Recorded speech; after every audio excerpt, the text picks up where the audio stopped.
சற்றுமுன் வெளியான தகவல். கலைஞர் மகளிர் உரிமைத் தொகையில் இனி 1000 இல்லை. உயர்த்தப் போகும் கலைஞர் மகளிர் உரிமைத் தொகை திட்டம். ஆஸ்திரேலியா பார்க்க போறோம். நீங்க நம்ம சேனலை சப்ஸ்கிரைப் பண்ணாம இருந்தீங்கன்னா மறக்காம லைக் பண்ணிக்கோங்க, சப்ஸ்கிரைப் பண்ணிக்கோங்க. மற்றவர்களுக்கு தெரியப்படுத்த ஷேர் பண்ணுங்க. கலைஞர் மகளிர் உரிமைத் தொகை திட்டத்தின் கீழ் மாதந்தோறும் ரூபாய் 1000 நேரடியாக வங்கி கணக்கில் செலுத்தப்பட்டு வருகிறது. ஒவ்வொரு மாதமும் 15ஆம் தேதியை ஒட்டி ரூபாய் 1000 வரவு வைக்கப்படுவது வழக்கமாகும். தமிழ்நாட்டில் பெண்களுக்கு மாதந்தோறும் ரூபாய் 1000 வழங்கும் கலைஞர் மகளிர் உரிமைத் தொகை திட்டம் கடந்த 2023ஆம் ஆண்டு செப்டம்பர் 15ஆம் தேதி முதலமைச்சர் ஸ்டாலினால் தொடங்கி வைக்கப்பட்டது.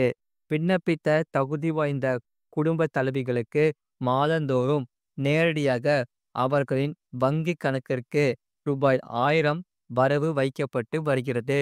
இந்த திட்டத்தில் தற்போது 1,14,00,000 பயனாளர்கள் உள்ளனர். பெண்களுக்கு ஆண்டுக்கு ரூபாய் 12,000 உறுதி செய்யும் இந்த திட்டம் பெண்கள் முன்னேற்றத்திற்கு கை கொடுக்கிறது. அடுத்த சில மாதங்களில் இன்னும் ஓரிரு லட்சம் பயனாளர்கள் கலைஞர் மகளிர் உரிமைத் தொகை திட்டத்தில் சேர்க்கப்படலாம் என கூறப்படுகிறது. அதாவது இன்னும் திட்டத்தில் சேராமல் இருக்கும் தகுதி வாய்ந்த பெண்களை சேர்க்க தமிழ்நாடு அரசு திட்டமிட்டுள்ளது. மேலும் வரும் மார்ச் 14ஆம் தேதி பட்ஜெட் தாக்கல் செய்யப்பட இருக்கிறது. இதுதான் திமுகவின் கடைசி முழு பட்ஜெட் என்பதால் கலைஞர் மகளிர் உரிமைத் தொகை திட்டத்தில் விரிவாக்கம் செய்து அறிவிப்பு வெளியாகலாம் என கூறப்படுகிறது. தற்போது இத்திட்டத்தில் வழங்கப்பட்டு வரும் ரூபாய் 1000 உரிமைத் தொகை அதிகரிக்கப்பட வாய்ப்பிருப்பதாக கூறப்படுகிறது. மற்ற மாநிலங்களில் பெண்களுக்கு ஊக்கத்தொகை அதிகமாக வழங்கப்பட்டு வரும் நிலையில் தமிழ்நாட்டில் வரும் 1500 முதல் 2000 வரை உயர்த்தப்படலாம் என எதிர்பார்க்கப்படுகிறது. வழக்கமாக மகளிருக்கு ரூபாய் 1000 வங்கி கணக்கில் ஒவ்வொரு மாதமும் 15ஆம் தேதியை ஒட்டி வரவு வைக்கப்படும். இந்நிலையில் இந்த மாதம் சற்று முன்னதாகவே மகளிர் உரிமைத் தொகை வங்கி கணக்கில் வரவு வைக்கப்படலாம் என கூறப்படுகிறது. பொங்கல் பண்டிகையை முன்னிட்டு முன்கூட்டியே அதாவது ஜனவரி 10ஆம் தேதி அன்றே ரூபாய் 1000 வழங்கப்பட்ட நிலையில் இம்மாதம் சர்வதேச மகளிர் தினத்தை முன்னிட்டு மார்ச் 8ஆம் தேதியை ஒட்டி மகளிர் உரிமைத் தொகை வழங்கப்படலாம் என எதிர்பார்க்கப்படுகிறது. இருப்பினும் இது அதிகாரப்பூர்வமாக வெளியாகவில்லை. இத்தகவலும் உறுதி செய்யப்படவில்லை. மறுபுறம் டெல்லியில் மகளிருக்கு ரூபாய் 2500 வழங்கும் திட்டம் குறித்த அறிவிப்பும் ஒரிசாவில் சுபத்ரா திட்டத்தின் கீழ் 2வது தவணையாக 5000 ரூபாயும் வரும் மார்ச் 8ஆம் தேதி சர்வதேச மகளிர் தினத்தில் வெளியாகின்றன. அதேபோல் மகளிருக்கு இன்ப அதிர்ச்சி கொடுக்கும் வகையில் தமிழ்நாடு அரசு முன்கூட்டியே இம்மாத தவணையை செலுத்தலாம் என கூறப்படுகிறது. அது மட்டுமல்லாமல் பெண்களுக்கு வரும் ரூபாய் 5000 அதுவும் மகளிர் தினத்தில் அமைச்சர் கொடுத்த அப்டேட். அதாவது தற்போது 98 லட்சத்திற்கும் மேல் பயனாளர்கள் உள்ளனர். புதிதாக 1,17,000 பயனாளர்கள் சேர்க்கப்பட்டுள்ளனர். இந்தியா முழுவதும் பெண்களுக்கு பல்வேறு நலத்திட்டங்கள் செயல்படுத்தப்பட்டு வருகின்றன. மத்திய அரசு திட்டங்கள் மட்டுமின்றி பல்வேறு மாநில அரசுகளும் பெண்களின் வாழ்வை சிறப்பாக்கிட திட்டங்களை செயல்படுத்தி வருகின்றன.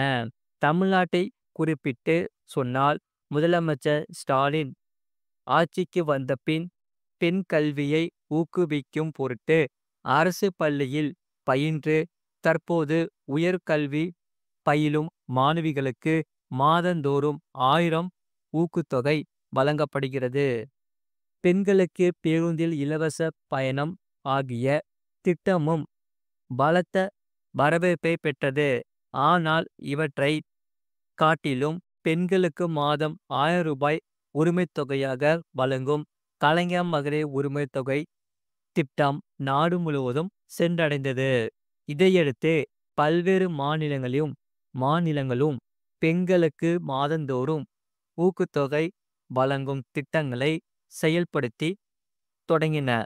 டெல்லியில் புதிதாக ஆட்சி பொறுப்பேற்றிருக்கும் பாஜக அரசும் தேர்தலில் அளித்த வாக்குறுதியின்படி மகளிருக்கு மாதந்தோறும் ரூபாய் 2500 ஊக்கத்தொகை வழங்கும் திட்டம் குறித்த மகளிர் தினத்தில் செயல்படுத்த இருப்பதாக தகவல்கள் வெளியாகி உள்ளன. அந்த வகையில் வரும் மார்ச் 8ஆம் தேதி மகளிர் தினம் அன்று பல்வேறு திட்டங்களை மகளிர் எதிர்பார்த்து காத்திருக்கின்றனர். அந்த வகையில் ஒரிசா மாநில மகளிருக்கு தற்போது நல்ல செய்தி ஒன்று வந்திருக்கிறது. ஒரிசாவில் மகளிருக்கு ஆண்டுதோறும் ரூபாய் 10,000 ஊக்கத்தொகையாக வழங்கப்படுகிறது.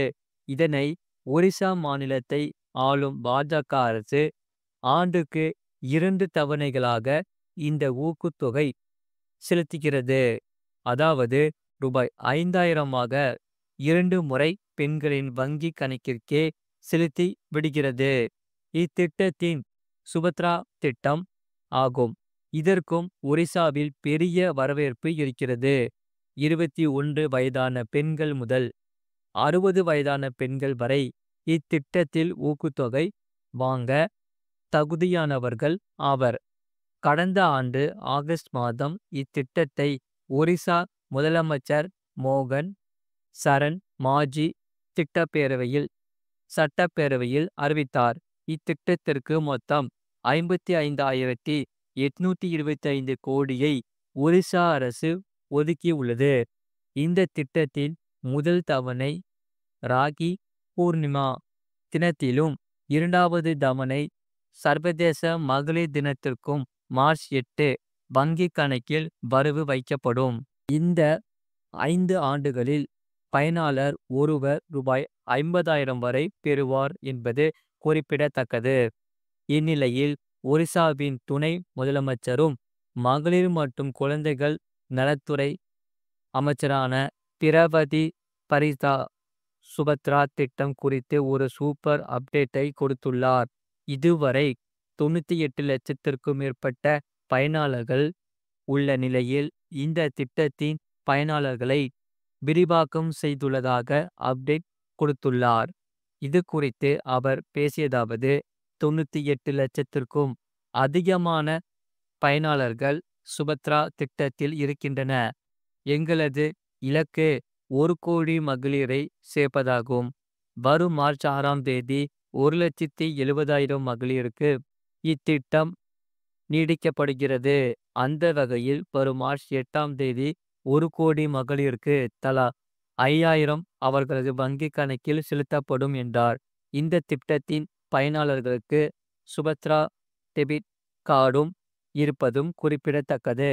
இத்திட்டம் மட்டுமின்றி பெண்களிடையே டிஜிட்டல் பரிவர்த்தனையை ஊக்குவிக்கும் பொருட்டு ஒவ்வொரு கிராம பஞ்சாயத்துக்கள் மற்றும் உள்ளாட்சி அமைப்புகளில் இருந்தும் அதிகமாக டிஜிட்டல் பரிவர்த்தனை செய்யும் 100 பயனாளர்களை தேர்வு செய்து அவர்களுக்கு கூடுதலாக ரூபாய் 500 ஊக்கத்தொகை வழங்கப்படுகிறது குறிப்பிடத்தக்கது. இது போன்ற செய்திகளை உடனுக்குடன் அறிந்து கொள்ள மறக்காம சேனலை சப்ஸ்கிரைப் செய்யுங்கள். மற்றவர்களுக்கு தெரியப்படுத்த ஷேர் செய்யுங்கள். அதாவது கீழே பார்த்தீங்கன்னா ரைட் சைடில் ஒரு ஒயிட் கலர் பாக்ஸ் இருக்கும். அதான் சப்ஸ்கிரைப் பட்டன். அதை நீங்கள் சப்ஸ்கிரைப் பண்ணிக்கோங்க. பக்கத்தில் பெல் பட்டனையும் கிளிக் பண்ணிக்கோங்க. அப்போ தான் நாங்கள் போடுற வீடியோஸ் எல்லாமே உங்களுக்கு காமிக்கும். மறக்காமல் இந்த வீடியோக்கு லைக் போட்டுக்கோங்க. அதே போல் உங்களுக்கு வேறு என்னென்ன செய்திகள் தேவைப்படுதோ அதை நீங்கள் கமெண்ட் செக்ஷனில் கமெண்ட் பண்ணுங்கள். அதை நாங்கள் பார்த்துட்டு கண்டிப்பாக வீடியோஸ் போடுறோம். மறக்காமல் நீங்கள் லைக் பண்ணிக்கோங்க, சப்ஸ்கிரைப் பண்ணிக்கோங்க, மற்றவர்களுக்கு தெரியப்படுத்தவும் ஷேர் பண்ணிக்கோங்க.